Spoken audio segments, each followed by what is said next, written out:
एक ऐसी टीम जिसने दुनिया के पहले दोनों वर्ल्ड कप जीते हों, एक टीम जिसने 90s के एरा को पूरी तरह डोमिनेट किया हो, जिस टीम के प्लेयर्स से दूसरी टीमें डरा करती थी। What was the mindset?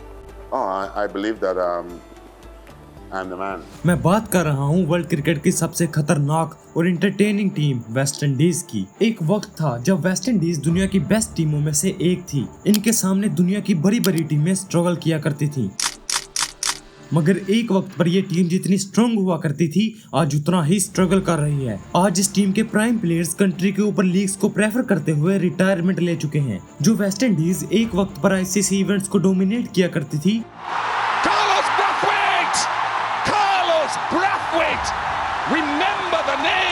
आज उन्हीं आईसीसी इवेंट्स के लिए क्वालिफाई भी नहीं कर पा रही। जो वेस्ट इंडीज एक वक्त पर कोई टेस्ट मैच नहीं हारती थी, वो आज ऑस्ट्रेलिया से एक टेस्ट मैच जीतने पर ऐसे सेलिब्रेट करती है जैसे मानो उन्होंने कोई वर्ल्ड कप जीत लिया हो।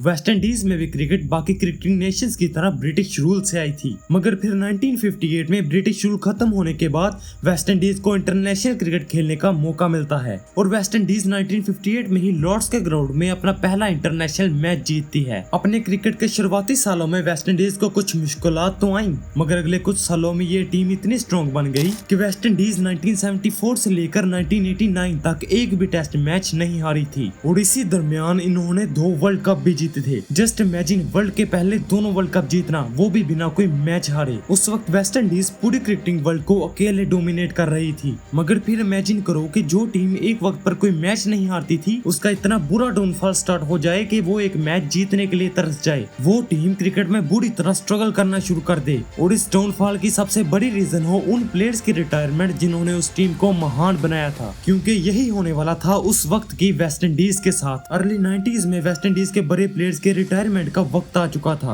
और प्लेयर्स रिटायर भी होने लगे थे, जैसे sir Viv Richards, Gordon Greenidge, Malcolm Marshall, ऐसे कई और। हालांकि कई बड़े प्लेयर्स अभी भी वेस्ट इंडीज टीम का पार्ट बने हुए थे, लेकिन पहले की तरह हर मैच में हर टीम को हराना ये काफी मुश्किल हो चुका था। मैचेस जीतने के लिए वेस्ट इंडीज के बड़े प्लेयर्स से बड़ी परफॉर्मेंसेस की उम्मीदें रहती थी। अगर वो परफॉर्मेंसेस आती थी तो ठीक, वरना वेस्ट इंडीज पैरों तले कुचली जाती थी। और यही चीज हुई 1995 की उस ऑस्ट्रेलिया सीरीज में, जहां वेस्ट इंडीज 3-2 से ऑस्ट्रेलिया में हार गई और उसके बाद वेस्ट इंडीज दोबारा कभी टेस्ट में नहीं उबर पाई। मगर फिर आता है अर्ली 2000s का वक्त। वेस्ट इंडीज का फेमस डुओ कर्टनी वॉल्श और कर्टली एम्ब्रोस रिटायर हो चुके थे और अब टीम में मैच विनर्स नहीं बचे थे, मगर अभी भी थोड़े बहुत अच्छे प्लेयर्स थे। जहां 20-25 साल पहले सभी प्लेयर्स अपनी प्राइम फॉर्म में थे, वहीं अब टीम में कुछ ही प्लेयर्स बचे थे और यही वजह थी कि शायद 1979 के बाद सीधा 2004 में वेस्ट इंडीज ब्रायन लारा की कैप्टनसी में अपनी तीसरी आईसीसी ट्रॉफी जीतने में कामयाब होती है। वेस्ट इंडीज 2004 की चैंपियन ट्रॉफी के फाइनल में इंग्लैंड को हराकर वो टूर्नामेंट जीत जाती है।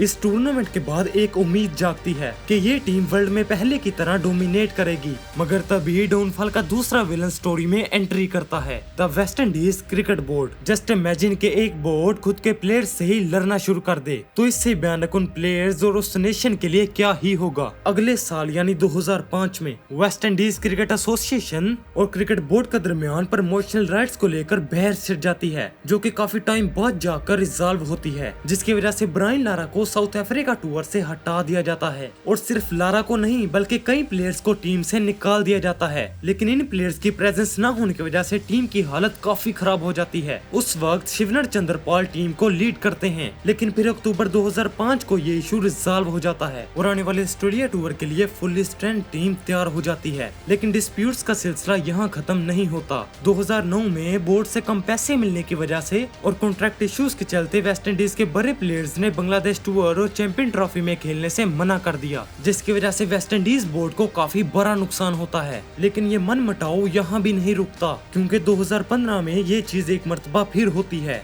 रमेश सरवन, जिन्होंने अपना आखिरी इंटरनेशनल मैच 2011 में खेला था, वो अपना case West Indies cricket board के खिलाफ जीत जाते हैं। तो हुआ कुछ ये था कि वेस्ट इंडीज बोर्ड ने उन्हें फिटनेस की बेसिस पर टीम से ड्रॉप कर दिया था, लेकिन हकीकत में वो बिल्कुल फिट थे और खेलना भी चाहते थे, मगर बोर्ड ने कुछ कमेंट्स बिल्स पास कर दिए, जिसकी वजह से उन पर केस भी हुआ और बाद में बोर्ड वो केस हार भी गया। मगर हद तो तब हो गई जब 2014 में ये सभी आर्गुमेंट्स एक एक्सट्रीम लेवल पर पहुंच गए। 2014 में हमें एक मरतबा फिर क्रिकेट एसोसिएशन और बोर्ड के दरमियान डिस्प्यूट देखने को मिलता है। ये डिस्प्यूट्स मेनली कॉन्ट्रैक्ट्स को लेकर ही आया था। क्रिकेट बोर्ड जो प्लेयर्स को सैलरी दे रही थी वो क्रिकेट एसोसिएशन को मंजूर नहीं थी, जिसकी वजह से वेस्ट इंडीज जो उस वक्त इंडिया का दौरा कर रही थी, क्रिकेट बोर्ड उसे बीच में ही कैंसिल कर देता है। ये बहुत शॉकिंग था क्योंकि अब West Indies board strict actions ले रहा था जो कि प्लेयर्स को मंजूर नहीं था। इस कंट्रोवर्सी से न सिर्फ प्लेयर्स के और बोर्ड के आपस में रिश्ते खराब हुए बल्कि वेस्ट इंडीज के बाकी बोर्ड्स के साथ ताल्लुकात भी काफी खराब हो गए। ये ड्रामा इस हद तक बढ़ गया था कि प्लेयर्स कम पैसे मिलने की वजह से अपने कॉन्ट्रैक्ट्स ही कैंसिल करवा रहे थे और टीम को रिप्रेजेंट ना करने की कसम खा चुके थे। इसीलिए आज आपको लीग क्रिकेट में वेस्ट इंडीज के सभी बड़े प्लेयर्स नजर आते होंगे, लेकिन वही वेस्ट इंडीज की टेस्ट टीम में बड़े प्लेयर्स बिल्कुल ना के बराबर हो चुके हैं और यहीं से वेस्ट इंडीज क्रिकेट टीम का डाउनफॉल शुरू हो गया था। लेकिन फिर 2015 में प्लेयर्स की तरफ से एक इंटरनल स्ट्राइक होती है, जिसकी वजह से प्लेयर्स टेस्ट टीम के लिए अपने आप को अनअवेलेबल करा देते हैं। इस पॉइंट तक चीजें काफी बिगड़ चुकी थी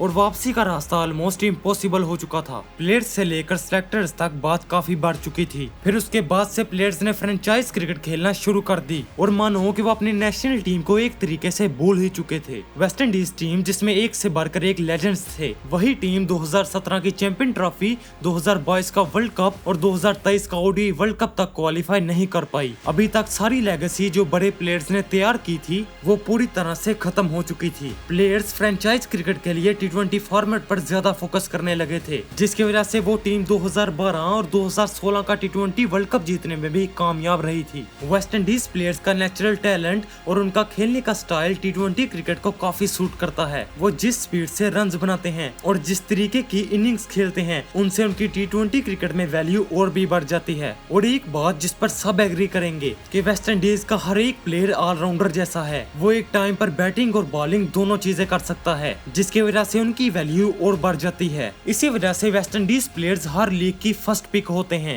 आज एक तरफ वेस्ट इंडीज प्लेयर्स जहां फ्रेंचाइज क्रिकेट खेलते हुए पैसे कमा रहे हैं, वहीं वेस्ट इंडीज की टेस्ट साइड अभी भी स्ट्रगल करती हुई नजर आ रही है और इस दरमियान उन्हें इंडिया, इंग्लैंड और पाकिस्तान से टेस्ट सीरीज में करारी हार भी मिली है। वनडे क्रिकेट में वेस्ट इंडीज के काफी मिक्स रिजल्ट्स ही आए हैं, यानी कि एवरेज। लेकिन इसी दरमियान उन्होंने काफी ज्यादा डिफीट्स भी झेली थी। लेकिन वेस्ट इंडीज अभी भी T20 फॉर्मेट में काफी ज्यादा सक्सेसफुल थी और इसी दरमियान वो 2 T20 वर्ल्ड कप जीतकर T20 की मोस्ट सक्सेसफुल टीम भी बन चुकी है। लेकिन बाकी फॉर्मेट्स में पीछे होने की वजह से वेस्ट इंडीज की टीम ICC टूर्नामेंट्स के लिए क्वालिफाई नहीं कर पा रही और इन्हीं सब चीजों की वजह से आज तक वेस्ट इंडीज टीम का डाउनफॉल चल ही रहा है। एक टाइम की सबसे खतरनाक टीम जिससे दूसरी टीमें डरा करती थी, उस टीम का ऐसा डाउनफॉल किसी ने भी नहीं सोचा था। लेकिन इतना सब कुछ होने के बाद फैंस को अभी भी उम्मीद है कि वेस्ट इंडीज का वो डोमिनेटेड एरा वापिस आएगा। लेकिन जो हालात दिख रहे हैं उससे इस बात का अंदाजा लगाना बहुत मुश्किल है कि वो दिन कब आएगा।